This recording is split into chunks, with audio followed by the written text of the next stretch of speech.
NBC. Welcome back. NBC4 and KFI Radio have teamed up for exclusive polls for this upcoming election. John Thomas, president and CEO of Thomas Partners Enterprises, Strategies, I should say, is a political consultant and sort of a pollster. John, thank you for taking the time. Thanks for having me. Let's go over some of the results you've had. First of all, in the race for governor of California, Gavin Newsom, who this past week we saw started a campaign for other candidates, other Democrats, in some of the congressional seats. That's because he's got a lead. He does. I mean, he feels very confident about his numbers. Although, you know, to be honest, he's a little soft.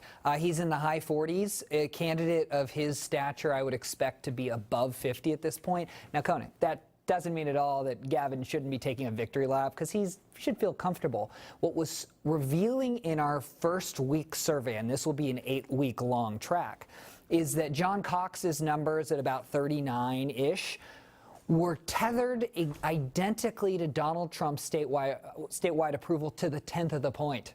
I mean, so if you like Donald Trump, you like Cox. If you don't like Donald Trump, you're probably not going with Cox. But that's the bad news for him, because that's a ceiling. And that is the problem. So if Cox wants to get out of that hole, he's going to have to distance himself from President Trump. And if he does that, then he endangers the 40%. You're damned if you do, you're damned if you don't. Insurance Commissioner, we have Steve Poizner, who left the Republican Party. He's running in as an independent, and he's doing well.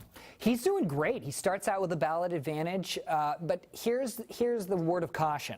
The word of caution is there's still a large undecided in that race. Again, it's a low-profile race. Voters are starved for information, and so if Steve Poizner does not open up his own personal pocketbook, which he can because he's very wealthy, partisans, because there's so many Democrats in the race, might just merge to his opponent if he doesn't spend.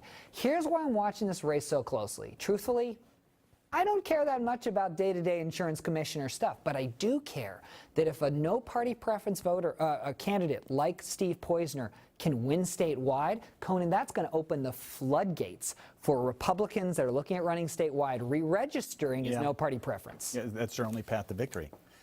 Prop 6, the gas tax repeal. Governor is very much opposed to this, as is the lieutenant governor, but it's doing well, as the GOP thought it might. You know, I was surprised because our polling is contrary to some of the other polling I've seen for a few weeks ago. It shows that the repeal side of this gas tax, starting out with over a 20-point advantage. That's a very good place if you're looking to repeal this gas tax. The GOP was banking on this being a big win. The trouble is the repeal side, or the yes side, they don't have the pocketbooks that the no side does. And they haven't spent yet. Well, and so if you're the no side, you're looking at these numbers that we're releasing in the no side. You know, typically on a ballot measure, you don't see as much movement as you do with candidates. People generally are locked in their positions. If you're the no side, you're saying, I've got to spend dramatic amounts of money to move these numbers and reframe the debate away from a tax repeal and back to an infrastructure protection measure. And finally, the removal of the cash bail system. The governor put pen to paper on that, very controversial. Californians aren't on board completely. Yeah, that's what was interesting. We're doing a weekly trending topic. This week was the cash bail system. And we found out that Jerry Brown's position on removing the cash bail system, almost 50% of voters disagree with Jerry Brown.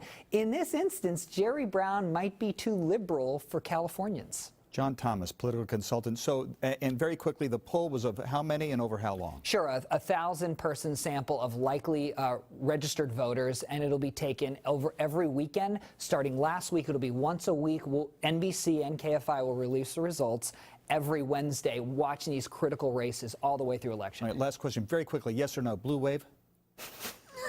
Nobody knows. But good question. We'll be able to answer that question the week before.